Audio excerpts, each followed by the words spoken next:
Hello viewers, நீ நம்ம பார்க்க போறது ஒன் பீஸ் எபிசோட் 965 பார்ட் 1.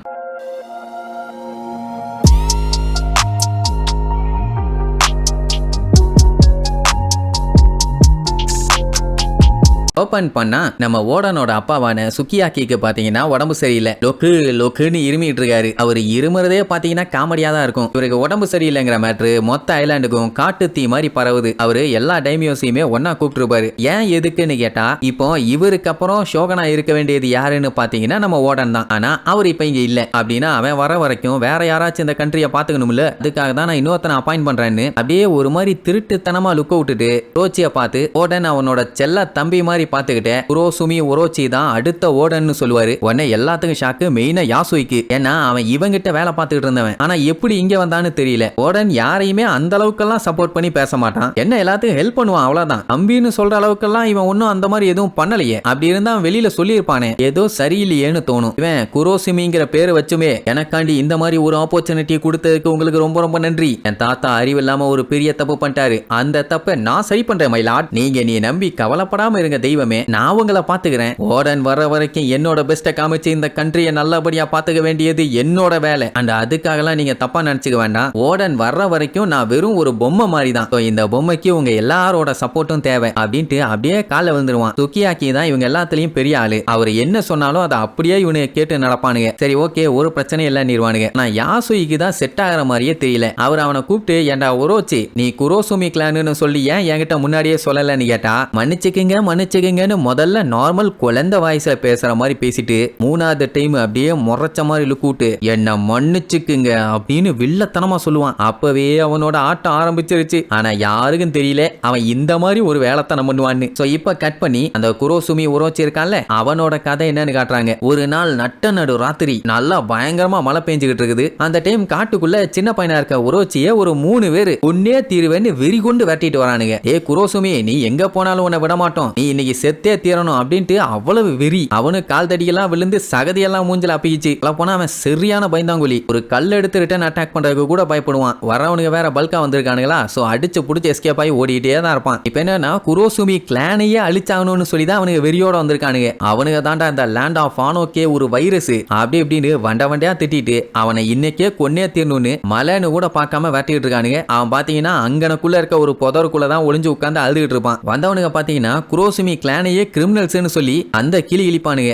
புதற விட்டு அசைற மாதிரி இல்ல, உட்கார்ந்து அழுன்னு அழுதுட்டு இருப்பான். கைகாலெல்லாம் பயங்கரமா நடுங்குது. அல்லவேளை நைட்டு நேரம் மழை பெஞ்சுக்கிட்டு இருந்ததுனால தப்பிச்சிட்டான். இல்லைன்னா அவ்வளவுதான் இன்னைக்கு சம்பவம் பண்ணிருப்பானுங்க. அப்படியே கொஞ்ச நேரம் ஒளிஞ்சு இருந்துட்டு அவனுக்கு போனதுக்கு அப்புறம் புலம்பிக்கிட்டே வருவான். ஏன்டா என் தாத்தா கிளட்டு பைய பண்ண காரியத்துக்காக நான் என்னடா பண்ணுவேன்? குரோசுமி கிளான்ல பிறந்தது என்னோட தப்பா, ஏன்டா அப்படி பண்றீங்கன்னு புலம்பி தள்ளிட்டு வரும்போது அந்த காட்டுக்குள்ள ஒரு பால் அடைஞ்ச வீட்டை பார்ப்பான். நைட்டு நேரம் செமையா மழை பெய்யுது. ஏகப்பட்ட பேர் வெட்டிட்டு வரானுங்க. அங்க போய் ரெஸ்ட் எடுத்துட்டு காலையில இங்க இருந்து எஸ்கேப் ஆகலாம் அப்படிங்கிற மாதிரி ஒரு பிளான் பண்ணிட்டு உள்ள போவான். பாத்தீங்கன்னா செம்ம இருட்டு. இருந்தாலும் பரவாயில்லன்ட்டு உள்ள போகும்போது ஏதோ ஒண்ணு உள்ள இருக்குன்னு தெரியுது. ஆனா என்னன்னு தெரியல. அந்த டைமுங்கும் போது மின்னல் அடிக்கும். பார்த்தா உள்ளுக்குள்ள பயங்கரமா ஒரு தாத்தாவும் பாட்டி உட்கார்ந்துட்டு இருப்பாங்க. அந்த பாட்டியோட மூஞ்ச பாத்தீங்கன்னா அடேங்கப்பா பாட்டு பயங்கரமா இருக்குது. அவன் பார்த்துட்டு பீதி ஆயிருவான். அடியே தாய் கிழவி, என்ன பேய் மாதிரி வந்து பயமுறுத்துறாமா? அப்பதான் அந்த கிழவி அப்படியே பேச ஆரம்பிப்பா. அவ ஆரம்பிக்க போற ஆட்டத்தால தான் ஒரோச்சியோட வாழ்க்கையே மாறப்போகுது. அவனை பார்த்துட்டு உன்னோட ஃபியூச்சரை என்னால பார்க்க முடியுது, நீ ஒரு நாள் சோகனாக போற அப்படி இப்படின்னு பயங்கரமா சொல்லுவா. பக்கத்துல அந்த தாத்தா என்ன பண்ணுவாருன்னா,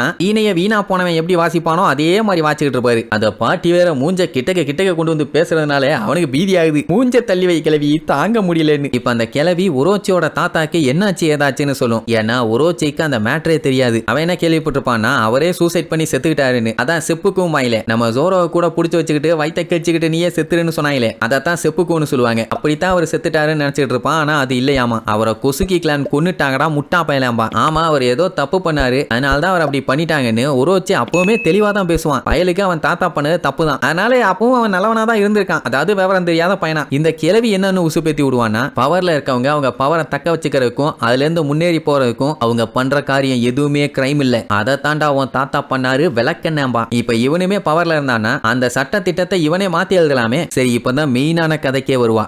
இதுக்கு முன்னாடி குசுக்கி கிளானோட ஷோகனா இருந்தவருக்கு குழந்தைகளே கிடையாது. ஒரு வாரிசு இருந்தா மட்டும்தான் அவங்க அடுத்த ஷோகன் ஆக முடியும். அப்படி யாருமே இல்லங்கும் போது மத்த இடத்துக்கெல்லாம் டைமியோஸா இருப்பாங்களே அவங்கள ஒரு ஆள் தான் ஷோகனா மாறுவாங்க. சோ இப்போ குசுகி கிளான்ல இருந்து வேற ஒரு கிளானுக்கு அந்த ஷோகனுங்கிற பதவி மாறப்போகுது. அந்த பதவி இப்ப யாருக்கு போகுதுங்கிறது தான் போட்டி. அந்த 5 கிளான் பாத்தீங்கன்னா ஷிமோட்சுகி கிளான், ஒரோச்சியோட குரோசுமி கிளான், உசுகி கிளான், அமட்சுகி கிளான், அப்புறம் ஃபுகட்சு கிளான். சோ இந்த பதவியை எப்படியாச்சும் நம்ம வாங்கிக்கணும் அப்படின்னு நினைச்சுதான் ஒரோச்சியோட தாத்தா அதுக்கான வேலையை ஆரம்பிச்சாரு. என்ன பண்ணி இருப்பான், இவனுக்கு தான் அடுத்தது கிடைக்கும் அப்படின்னு எந்தெந்த டைமியோஸ் எல்லாம் இருக்காங்களோ அவங்க எல்லாத்துக்குமே அடுத்தடுத்து பாய்சன் வச்சு கொண்டான். அதுவும் எப்படி கூடவே இருந்து குழி பறிச்சிருக்கான். அதுவும் அவங்க உடனே சாக மாட்டாங்க, உடம்பு சரியில்லாம போய் அதுக்கப்புறம் தான் சாவாங்க. சோ எல்லா பிளானுமே பக்காவா சூப்பரா தான் போயிட்டு இருந்துச்சு. அடுத்து ஒரோச்சியோட தாத்தா தான் ஷோகனு அப்படிங்கிற நிலைமை வரும்போதுதான் ஒரு பெரிய பேரிடி. அதாவது அந்த ஷோகனுக்கு ஒரு வாரிசு பிறந்துட்டான். அதுதான் குசுகி சுக்கியாக்கி. அதுதான் நம்ம ஓடனோட அப்பா. அவ்வளவுதான், எல்லாத்துக்குமே செம ஹாப்பி.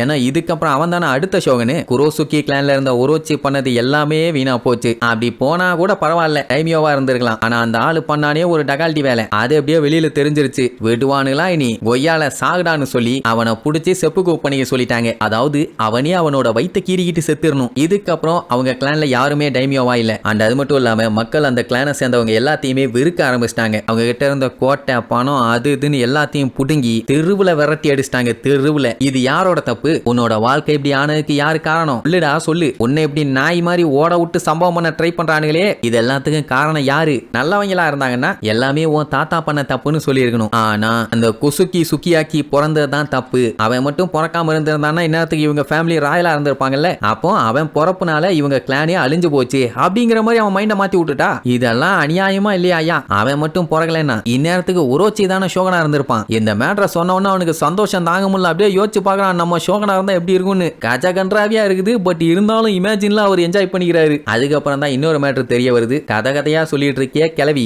இதுவுமே குரோசுமி கிளானை சேர்ந்ததான். இங்க இருந்தா அவமானப்படுத்தி அசிங்கப்படுத்தி துக்கப்படுத்தி துயரப்படுத்திடுவாங்கன்னா கிளவி என்ன பண்ணிருக்குது யாருக்கும் தெரியாம இல்லீகலா லேண்ட் ஆஃப் ஆனோ விட்டு வெளியில போய் ஏகப்பட்ட விஷயங்களை கத்துக்கிட்டு வந்து இப்ப பயங்கரமா வித்தையெல்லாம் காமிக்கும். என்னடானா என்ன ஒரு செகண்ட் பாரு அப்படின்னு பார்க்க வச்சு டப்புன்னு ஒரு பொண்ணா மாறுவா. அடுத்து உரோச்சியாவே மாறுவா. இப்படி அடுத்தடுத்து ஒவ்வொரு உருவத்துக்கு மாறுவா. இதுதான் அவளோட பவர். அதாவது க்ளோன் ஃப்ரூட்டை சாப்பிட்டுருக்கா. அதனால அந்த கிளவியால யாரா வேணாலும் உருவத்தை மாத்திக்க முடியும். நான் சொல்றதெல்லாம் மட்டும் நீ செஞ்சினா உனக்கும் இதே மாதிரி பவர் கொடுப்பேன். உன்னாலேயும் இந்த நாட்டுக்கு ஷோகனாக முடியும். என்ன ஓகேவா அப்படின்னு கேட்டவனா அவனுக்கு சந்தோஷம் தாங்க முடியல. கரும்பு திங்கிறதுக்கு சேலரி கொடுக்குறேன்னு சொன்னா யாராச்சும் வேண்டான்னு சொல்லுவாங்களா? என்ன சொன்னாலும் நான் பண்றேன்பா. ஆல்ரெடி வெளியில கொல்ல விரட்டிட்டு இருக்கானுங்க. இப்போ ஷோகனே ஆகிற வாய்ப்பு இருக்குங்கும் போது விடுவானா அவன்? டெவில் ஃப்ரூட்டே ஒன்னு எடுத்து கொடுப்பான். இவன் அதுக்கு என்ன பண்ணணும்னா நிறைய பணம் சேர்த்தி வெப்பனை ப்ரொடியூஸ் பண்ணும். லேண்ட் ஆஃப் ஆனோல பாத்தீங்கன்னா வெப்பன்ஸை சூப்பரா பண்ற ஆளுகளாம் இருக்கானுங்க. அவனுங்களை பகடக்காயா யூஸ் பண்ணி இவங்க போட்ட பிளானை சக்சஸ் பண்ணிடலான்னு ஓகே நான் ரெடின்னு சொல்லிட்டு அவ கொடுத்த அந்த டெவில் ஃப்ரூட் அப்படியே குறுன்னு பார்த்துக்கிட்டே இருப்பான். அதுக்கப்புறம் எனக்கும் இந்த மாதிரி பவர் கிடைக்க போதான்னு சொல்லி எடுத்து லபகன்னு திங்க ஆரம்பிச்சிருவான். அப்பந்தான் அந்த பன்னாட பையன் 8 தலை டிராகனாவே மாறி இருப்பான். அந்த டைம் அப்படியே வில்லத்தனமா ஒரு சிரிப்பான் பாருங்க.